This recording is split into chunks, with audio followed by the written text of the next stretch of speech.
Hey everybody, JJ here, Bull to the Bust. It is Wednesday, March 25th. Today we're going to talk about the record CEO departures. Hundreds and hundreds of CEOs got out of the positions at their companies just in the nick of time. Coincidence, or were they tipped off? We're going to talk about that. A manipulation that's happening and that will continue to happen that's going to shock people. The level of manipulation that we're going to see is going to be unbelievable. It's already unbelievable to many people, but it's going to get much worse. Is the Fed bigger than the market? Well, the answer is yes. The Fed has unlimited amounts of currency they can throw at the markets.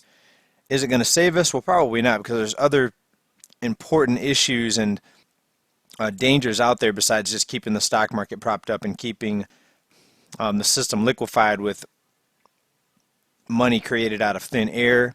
And finally, financial versus survival. We're going to tell you what that means. Let's go ahead and get started. Nice article out here. This is authored by Michael Snyder. This was put out on End of the American Dream. And we've been tracking this for a couple years now, but I'm going to read you a little excerpt out of here. In the months prior to the most ferocious stock market crash in history and the eruption of the biggest health crisis of our generation, we witnessed the biggest exodus of corporate CEOs that we have ever seen. And as you will see below, corporate insiders also sold off billions of stocks worth of shares in their own companies just before the stock market imploded. In life, timing can be everything, and sometimes people simply get lucky, but it does seem odd that so many among the corporate elite would be so exceedingly lucky all the time. Right? We've talked about this many times. I mean, yes, you could say it's just a coincidence that they didn't know, they just got lucky, right? But think about it. Hundreds of CEOs bailing out, selling out their shares right before the big downturn. Sure, it could be just a coincidence, but ask yourself, what are the odds of that? Personally, I don't believe in coincidences when it comes to money, right? So just an example, you can say, let's say a friend came over to your house and slept over there, and he was hanging out in one of the rooms, and your favorite shirt comes up missing. The day after he left, you notice it's gone. And then a couple days later, you see him with a shirt that looks just like the shirt that's missing, and you look closer, it's the same size, it's got the same defects, it's got the same stain, coffee stain, on the bottom. So you're convinced that it's the exact same shirt, but he's saying, no, this is not your shirt. I just bought the shirt at the thrift store. And sure, it could be just a coincidence that he bought the exact same shirt. It had the stain in the exact same spot, the coffee stain at the bottom. And the shirt came up missing at the exact same time he stayed over your house. Right? All these coincidences just lined up perfectly. It's not the same shirt. He bought it at the thrift store. You could say that, but what are the odds of all these things, lining up just perfectly right at the exact same times? All right, I do have weird analogies, I know. Beat me up down in comments, but I think you get my point. Now, Liz Ann Saunders tweeted out the following chart here. 2009 CEO departures, highest since Challenger and Gray. Christmas started tracking the data back in 2002. And we reported on this, but here's a nice chart that I didn't see when I originally reported on this. It was a big red flag because the departures that year, last year, were even more so bigger than prior to the financial crisis in 2007, 2008. Now, back in 2019, there was very little, if any, talk of some global sickness pandemic that was going to take out, most people's jobs and put people in lockdown. Right, the writings were on the wall, the markets were in a bubble. However, the knowledge amongst the general population was that the economy is the best ever, unemployment's at 50-year lows. Remember, the U.S. is the world's envy because our economy is so strong, the strongest in the world. Right, so most people did buy into the propaganda, but all we have to do is look at the CEOs and their actions, right? Or how does it go? Do as they do, not as they say. Right? And I'm sure these CEOs were trying to convince everyone also that times were perfect, that the economy was the best ever, because they don't want to be the one to cause panic. But we started seeing this a long time ago, that the CEO resignations started increasing ever since 2017. And I won't go into too much detail about the stock buybacks and then the insider selling, because I've reported on that so many times, but I think most of you that have been on this channel for a while know that companies buy back their own stock. It pumps up the stock price. The biggest beneficiaries of the higher stock price are the upper level insiders. Of course, all shareholders do see some benefit when the stock price goes up and when dividends get increased. But the biggest holders of the stocks typically are the big investors, the hedge funds, the market makers, and then of course the upper level executives and CEOs at these corporations. And this article from Michael Snyder goes on to say that just in January alone of 2020, 219 CEOs stepped down. All right, so that puts us on pace to exceed even the total in 2019. Now, of course, it's pretty obvious now with the sickness outbreak that things are looking not so good. But it's very interesting that even a couple years ago, the trend started increasing, the CEO stepping down. Right, next topic today, the manipulation will shock people. We told you over a year ago that the Fed, they're no longer trying to crash the economy. So there was a common belief after the housing bubble and the financial crisis of 2008 that the Fed was complicit in crashing the markets. You know, they raised interest rate aggressively, raised rates to over 5%, the Fed funds rate we're talking about, from super low rates the years before. In the peak of the housing bubble, they raised rates aggressively, and it led many people to think one of two things. One, the Fed's incompetent, or two, they're trying to create these massive boom and bust cycles, right? And no one can prove or disprove either way what their intentions were, but we do know that raising rates at the peak of a housing bubble, or when home prices had, went up so rapidly, was not a good idea for the markets, and for the housing market especially, and for people that bought homes. Now, if you've been on this channel for a while, then you probably remember this report. This was put out February 21st, 2019. And in that one, we talked about they are no longer trying to crash the economy. Beware of inflation. So we talked about at that time, over a year ago, that the Fed, they tried, and they're still trying to be out in front of this economic downturn because they did not raise interest rates aggressively. They raised them a little bit and then lowered them back down. They started liquefying the banks later that year. This was way before the liquidity crisis and the Fed injections and the repo bailouts started taking place. That didn't start happening until later in 2019. Right, so we did see their intentions very early, and now we see the manipulation. We're going to look at the stock market here in a minute. And we're about 30 minutes from close, but you can see we're up another 1,000 points today on the Dow. That's 5%. The other indexes as well.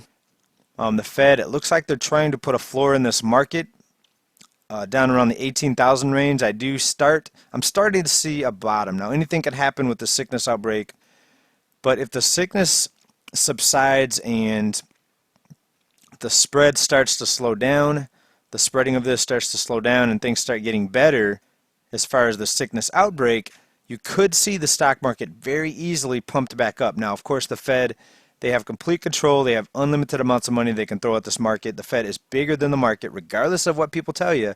If anyone tells you that the Fed is not bigger than the markets, ask them what is bigger than unlimited. The Fed has unlimited currency capabilities they can throw at this market. Now, is that the be-all, end-all? No, because the bottom line is going to be food shortages, supply chain disruptions, right? So if the sickness outbreak continues, they're not going to be able to stop people from starving. People won't be able to get food. So the Fed is not the be-all, end-all, but when it comes to the markets, the Fed, they can manipulate this. They can have this thing back up to 30,000 in a matter of days. All right, one day if they want to. And people say, no, the Fed, they don't have that much control. But yet, I hear that from some people, but they don't have any proof that the Fed, what they're doing and what they're not doing. We know central banks, they buy stocks directly. The Fed has all but admitted that. We know they do indirectly buy stocks. But if you think they're telling us everything that goes on behind the scenes, then you must be crazy, because believe me, there's a lot of things happening behind the scenes that you or I are probably never going to hear about it. But there has been banks that have leaked out through the years that they have bought stocks directly. Take a look at this article right here. Back from 2017, this is the Swiss bank admitting that they buy stocks directly. And all of these banks, they're interconnected. This is a global financial system.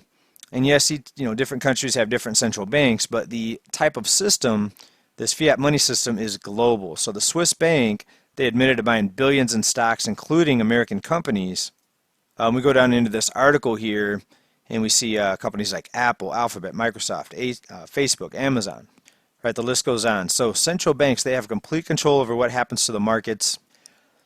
But again, it's not the be-all, end-all. And that's why I put down here financial versus survival. So on this channel, I've tried to skate the line between the financial aspect, the investing aspect, and then survival. And I was called crazy. I even lost some subscribers when I started talking about, well, you should prepare, get canned food, try to be self-sufficient, get on solar power if you can because of a power outage.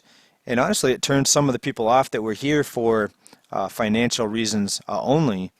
And then, of course, a lot of subscribers came back when this stuff started unfolding here in the past few months.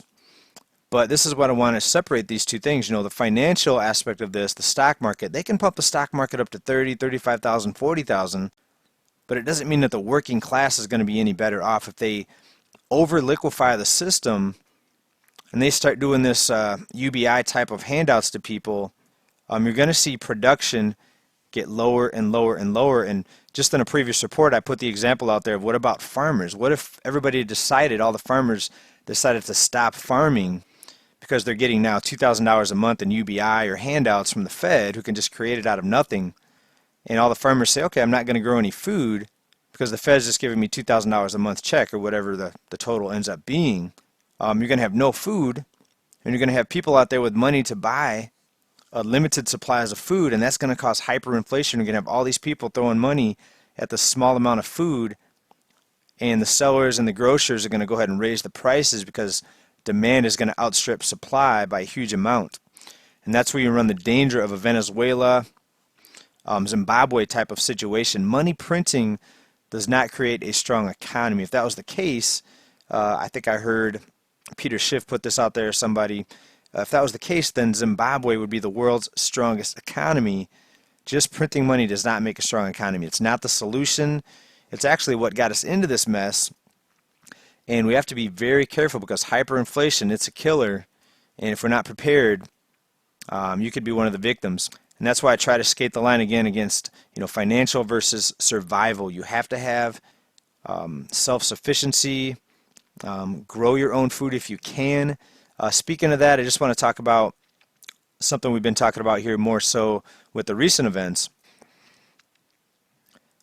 I've been in contact with one of my favorite seed sellers who sells over at Amazon, and seeds now are starting to run low. Some of these seeds are starting to sell out. So all of the panic with the food shortages has got more people now running to get these seeds. And I'm going to put a link down below. You actually do help out the channel if you go here, but unfortunately a lot of these seeds are starting to sell out. Let's click on one of these right here. And these are ones that I linked to just a few weeks ago. Let's check on this one right here. This was 30 strains of seeds, over 12,000 seeds for something like $15. Currently sold out. Let's take a look at this other one right here. This one, it still has the price in there, but it's also out of stock. This was, it's going to be in stock April 8th. So these seeds are also selling out. Some are still available right now, some are sold out. So I'm going to put a link down there. All right, this is what I'm doing. I'm not trying to spread fear, but just in case, it's not going to hurt to have a backup source of food. Maybe get some pots and some dirt, maybe put some on your porch in your backyard.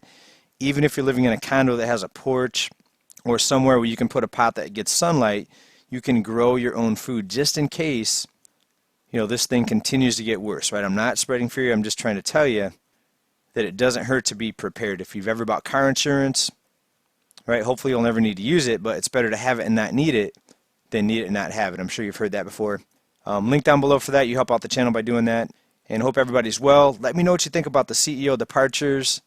Just lucky timing on their end, or do the people at the top, the bigwigs, do they get tipped off to these types of, let's say, events well before the events happen? And also the manipulation. What do you think about the central bank over there admitting to buying stocks, and just the massive green days and big move ups that we've seen here over the past couple days? Yesterday was a 2,000 point gain, the biggest gain in 80 years for one day, right? And ask yourself, is this real investors in there putting their own money on the line, or is this just unlimited funny money being pumped into the market by the market makers? They have unlimited currency at their disposal. I think you know the answer. Thanks for watching this report today, guys. Bye for now.